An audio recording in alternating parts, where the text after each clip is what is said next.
नमस्कार। आज हमारी कथा का तीसरा दिन। कल हम लोग जो बात कर रहे थे तो एक बात आपकी भी समझ में आ गई होगी और एक बात मैंने भी सोची कि वो शिला जो मुझे कह रही थी, एक चिन्ह अनजाना सा चुभता मेरे अंक पर। वह चिन्ह तो वह क्रॉस था जो निकाल दिया गया, उसके साथ ही वो पट्टिका भी निकाल दी गई। तो फिर अब बात आगे कैसे बढ़ेगी, शिला को क्या लगा होगा? तो याद आया कि शिला ने कहा था, एक तरुण अड़िग सा दूर किनारे पर खड़ा, जन जन का सपना लिए। तो वह तरुण अब आना चाहिए, वो आएगा क्या, वो कैसे आएगा और बात कैसे बढ़ेगी, चलिए आज देखते हैं। तो बात रुकी थी कि राष्ट्रीय समिति का गठन करना ज़रूरी हो गया था। राष्ट्रीय समिति का गठन भी हो गया था क्योंकि राज्य समिति को राज्य शासन को मनाना संभव नहीं दिख रहा था। भक्तवत्सलम जी अड़े हुए थे कि शिला पर स्मारक नहीं बनेगा, स्मारक तो किनारे पर बनेगा, ये भी हमने देखा।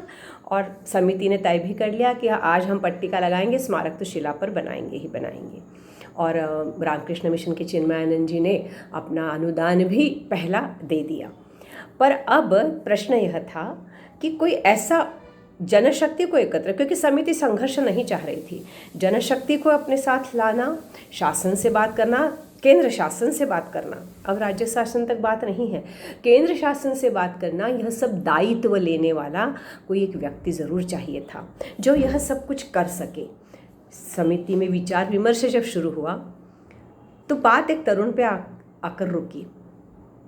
वह तरुण जो संघ का प्रचारक रहा, वह तरुण जो बंगाल, आसाम और ओडिशा का संघटक करके कार्यरत रहा। तो वह युवक, क्योंकि वह बंगाल का और आसाम और ओडिशा में काम कर चुका था, तो कलकत्ता के लोगों से काफ़ी उसका मेल मिलाप था। और साथ ही यह भी पता चला था कि वह दिल्ली में भी निरंतर आता जाता रहा है और शासन के साथ उसका वार्तालाप किसी न किसी कारण से होता रहा है, तो वह दिल्ली में भी जाकर बातें कर सकता है। और दूसरी एक बहुत महत्वपूर्ण बात उसके साथ जुड़ी थी कि जब संघ ने यह सोचा था कि विवेकानंद स्वामी का जन्म शताब्दी वर्ष जो है, उस वर्ष में हम विवेकानंद स्वामी के समस्त विचारों का संकलन एक प्रकाशित करें, छोटा सा, क्योंकि स्वामी जी के विचार तो सागर है 7-8 खंड। पढ़ना भी सबके लिए आसान नहीं था, मिलना भी सबके लिए आसान नहीं था, और इतना कौन पढ़े ये भाव तो हमारा आज भी होता ही है। तब तो था ही, लोग पढ़ने वाले तो बहुत थे, पर फिर भी 7-8 खंड कौन पढ़ता। तो ऐसा विचार था कि एक संकलन छोटा सा तैयार होना चाहिए और उसका उत्तरदायित्व इस युवक को दिया गया था।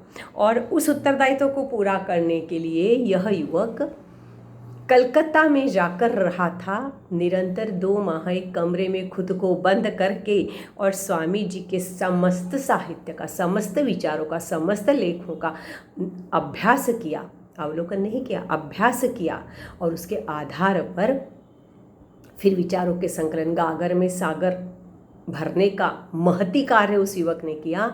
और विचारों का संकलन मार्च 62 से तो जनवरी 63 तक पूरा करके 17 जनवरी 63 को उस पुस्तक का प्रकाशन भी होने की स्थिति तक वो लेके आए।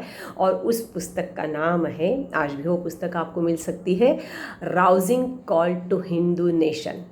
Rousing call to Hindu nation, Hindu तेजा जागरे, हिंदी में भी है, भाषाओं में भी है, चाहे तो मिलेगी। और कभी मैं उसके भी कुछ अंश सुना सकती हूँ। बहुत ही आवश्यक ऐसा है विचार, सब स्वामी जी के संकलित विचार पढ़ने को मिलते हैं, और क्या चाहिए।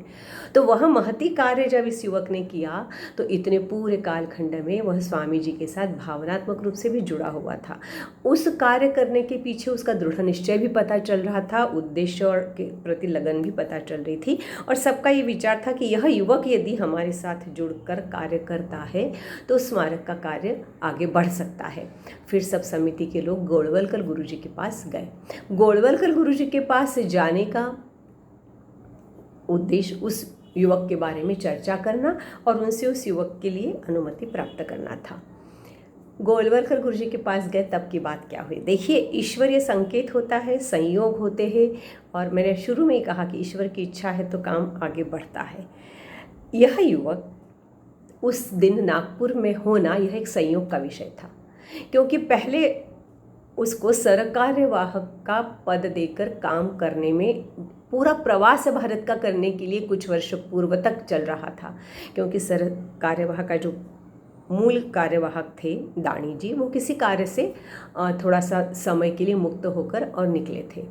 वह उसी वक्त वहाँ आए थे 62 में, और उनको फिर से उनका पदभार सौंप कर यह युवक थोड़ा मुक्त हुआ था उस कार्य से, और अब फिर से अपने प्रचार कार्य के लिए या जहाँ संघ भेजेगा उसके लिए अपनी, जिस दिन ये बाहर समिति के लोग बैठ के गोलवलकर गुरुजी से बात कर रहे थे, यह युवक सामान भर के निकलने की तैयारी में था। शायद कुछ घंटे में निकल जाता, पर वह वहाँ था और उसी समय ये लोग पहुँचे। ये भी एक संयोग था, ये ईश्वरीय इच्छा थी। और जैसे ही कहा गया गुरुजी को, तो गुरुजी ने कहा वो है, मैं उसको बुला देता हूँ। अब बुला देता हूँ, उससे बात करता हूँ। यहाँ से आप देखिएगा, देखिए जब उस युवक को बुलाया गया, उसके सामने यह सब विचार रखे गए कि ये लोग इसलिए आए हैं, ऐसा स्मारक बनना है, और इसमें तुम्हारा सहयोग और तुम्हारा काम अपेक्षित है इन लोगों को। मेरे जैसे सामान्य व्यक्ति बहुत सामान्य सोचती है। जब मैं ये पढ़ रही थी ना, तो मेरे को लगा कि वाह, ऐसा काम मिलेगा तो हम तो तत्काल कहेंगे हाँ हाँ हाँ, कुछ सोचने की ज़रूरत ही नहीं। गोलवलकर गुरुजी दे रहे तो काम को मना तो करना ही नहीं है। हाँ, अपनी क्षमताओं के बारे में सोचने की ज़रूरत नहीं पड़ी। हाँ, उत्साह में, अति उत्साह में एक तो ये होता, या बाप रे इतना बड़ा काम है और कैसे होगा, और उसके लिए मेरे को सब यहाँ से छोड़ना पड़ेगा, और ऐसे कुछ विचार आते और सोच में पड़ती कि जमेगा कि नहीं, हाँ करूँ कि नहीं, आदि आदि। मतलब मेरे को तो अपनी भावनाएं कुछ ऐसी ही लगी कि मेरे को कोई पूछेगा तो मैं क्या सोचूंगी। फिर मैंने क्या सीखा, देखिए गुरुजी को मना करने का तो प्रश्न ही नहीं है, प्रश्न ही नहीं है, पर हाँ कहने के पीछे क्षणिक मात्र में कोई व्यक्ति कितना विचार कर सकता है, कितनी दूरदृष्टि हम बहुत सालों से कभी सुनते आ रहे थे। बचपन में से सुन रही थी मैं, दूरदृष्टि वाला एक नेता था, छोड़िए उस बात को, दूरदृष्टि किसे कहते हैं। तो क्या उत्तर दिया होगा आप सोचिए। वो युवक कहता है, जहाँ यह स्मारक बनना है कन्याकुमारी की शिला को, मैंने उस स्थान को देखा भी नहीं है, पहली बात। दूसरी, मतलब उत्तर तो पूरा अच्छे से है, मैं उसको थोड़ा इस तरह से बता रही हूँ। और शासन के साथ आज तक इन विभिन्न समितियों ने क्या पत्र व्यवहार किया है, क्या बातचीत हुई है, इसका भी मुझे कोई ज्ञान नहीं है। तीसरी बात, ये निश्चित समस्या क्या है, कितनी बड़ी है, इस समस्या का समाधान कितने समय में हो सकता है, यह भी मैं नहीं जानता। और मैं इस समस्या का समाधान करने के लिए सक्षम हूँ क्या, क्योंकि क्या मेरा सिर्फ कलकत्ता में परिचय होना या दिल्ली में जाकर मैं किसी से बात कर सकता हूँ, यह दो बातें ही पर्याप्त है क्या, यह मैं समझ नहीं पा रहा हूँ। तो जब तक मैं इन सब परिस्थितियों का अभ्यास नहीं करूँगा, तब तक मैं शायद हाँ कहने की स्थिति में नहीं रहूँगा। मैं ना नहीं कहूँगा, पर मुझे यह सब पता करना, इसका अभ्यास करना मेरे लिए ज़रूरी होगा। तो इस बात पर मैं हाँ करने के लिए तैयार हूँ, और उसको इस बात के लिए कहा गया कि हाँ ठीक है, तुम इस सब का अभ्यास कर लो।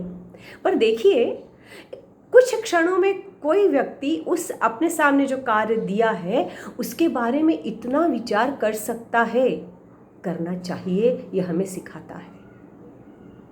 आपकी थिंकिंग प्रोसेस कैसी होना चाहिए, किस दिशा में जाना चाहिए, कैसा विश्लेषण करना चाहिए, नहीं तो समस्याएं अवसर में नहीं बदलती हैं, समस्याएं विकराल रूप ले लेती हैं अपना, तो है ना।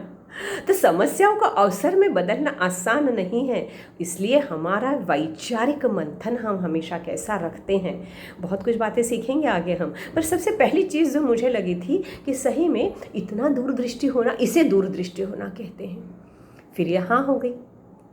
अब दूसरा कदम देखिए कितना विचार होता है किसी बात के पीछे। मुझे वो काम करना है, मैंने तय कर लिया, शुरुआत कैसे करूँ। अब मुझे कन्याकुमारी जाना चाहिए क्योंकि मेरे को स्थान देखना है, मेरे को पत्र व्यवहार देखना है। नहीं, तो ये बात जून जुलाई में हो रही थी और जुलाई में 22 जुलाई 63 को 22 जुलाई 63 को यह व्यक्ति नागपुर से कलकत्ता रामकृष्ण मिशन और स्वामी माधवानंद, श्रद्धेय माधवानंद जो उस वक्त रामकृष्ण मिशन के अध्यक्ष थे, उनके पास पहुंचता है। मेरे कार्य का प्रारंभ करने के लिए उचित व्यक्ति के साथ बात, उचित व्यक्ति के आशीर्वाद, उचित व्यक्ति की सम्मति और उचित व्यक्ति से मुझे प्रोत्साहन, कितना महत्व रखता है इस बात का, यह हमें मिलने के बाद समझता है। और कभी कभी सब कुछ होने के बाद लगता है कि उनसे मिलना चाहिए था पहले, ये ज़रूरी था। यहाँ पहले से तय स्ट्रैटेजी, कितना कमाल का वैचारिक एक क्षमता है। तो हम जब कोई समस्या के लिए हल ढूंढने निकलते हैं तो इधर उधर ज़्यादा हाथ पैर तो नहीं मारते हैं, सही रूप से सोचते। जब माधवानंद जी के पास पहुँचे, चूँकि यह कलकत्ता में था युवक, उसके साथ उनका वार्तालाप होता रहता था, मिलना होता रहता था।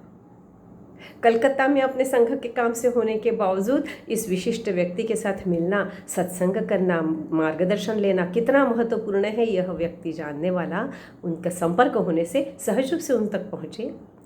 बैठ के बताया कि शिला स्मारक का ऐसा ऐसा एक संकल्प है, ऐसा ऐसा एक कार्य है, ऐसा ऐसा प्रारंभ हो रहा है, उसके लिए मुझे कहा गया है। यदि समस्त मिशन और आप भी इसमें रस लेते हैं तो ये कार्य करने में मुझे उत्साह आएगा। यदि आपको इसमें कुछ रुचि नहीं है, ऐसा लगता है, तो कहीं ना कहीं मेरे उत्साह में कमी आ सकती है। तो आप बताइए मुझे, माधवानंद जी के क्या उद्गार थे। मिशन के लोग, रामकृष्ण मिशन के हम सन्यासी, इस तरह का कार्य शासन के साथ वार्तालाप करना, हमें पता है शासन मना करने वाला बहुत कठिनाइयां हैं, राज्य शासन हाँ कहेगा नहीं, कन्याकुमारी में जो संघर्ष है उसमें हमको बहुत कुछ करना पड़ेगा, और राज्य शासन के विरोध में उसके साथ वार्तालाप करना यह हम नहीं कर सकते सन्यासी, हम निदर्शन नहीं निकाल सकते हैं, हम मानस को इस तरह से एकत्रित शासन के विरोध में खड़ा नहीं कर सकते हैं, क्योंकि शासन का नकार यह हमें पता है, हम यह नहीं कर पाएंगे, ये हमारा काम नहीं है, पर हम यही चाहते हैं। इसलिए तुम योग्य व्यक्ति हो, तुम ये कर सकते हो और तुम करो, ऐसा मेरा आशीर्वाद भी है। और मुझे विश्वास है कि स्वयं रामकृष्ण परमहंस का तुम्हें आशीर्वाद मिलेगा, स्वयं स्वामी जी तुम्हारे साथ खड़े रहेंगे और यह कार्य सफल होगा। तो तुम निश्चित रूप से इस कार्य में जुड़ो। और तब उस युवक को जो आशीर्वाद मिला, जो संबल मिला और जो वह आशीर्वाद लेकर वह निकला, वह वहाँ पर बात होती है जुलाई की, और वह वहाँ कन्याकुमारी में जुलाई के अंतिम सप्ताह में जाकर 27 तारीख को पहुँचते हैं, कलकत्ता से, मद्रास से कन्याकुमारी। और वह युवक जब पहुंचता है, मुझे लगता है तब पहला काम तो वहाँ समुद्र किनारे खड़े होकर शिला को देखने का किया होगा, और तब शिला ने जाना होगा यही वह युवक है, अड़िगसा जन जन का सपना साकार करने आया वह युवक है माननीय एकनाथ जी रानड़े, और जिनसे हमें बहुत कुछ सीखने को मिलेगा। और उनके संघर्ष की, यह शिला स्मारक की एक कदम आगे बढ़ाने की पूरी कहानी अब मैं उन्हीं के द्वारा लिखी गई है। सब अनुभव खुद ने लिखे, उन्होंने कुछ भी अपना नहीं है इस सब में। उन्होंने जो अनुभव लिखे, बताए अपने आगे जाकर, जो भी केंद्र के, वो सब बातें बाद में बताऊंगी, केंद्र क्या है सब कुछ। तो उन्होंने जो लिखा, उन्होंने जो शब्द कहे, उन्होंने जो शब्दांकन किया, उसी को मैं संक्षिप्त में करते हुए आपके साथ बांटने वाली हूँ। माननीय एकनाथ जी रानड़े, उनको वंदन करते हुए आज यहीं समाप्त करती हूँ। बहुत बहुत धन्यवाद।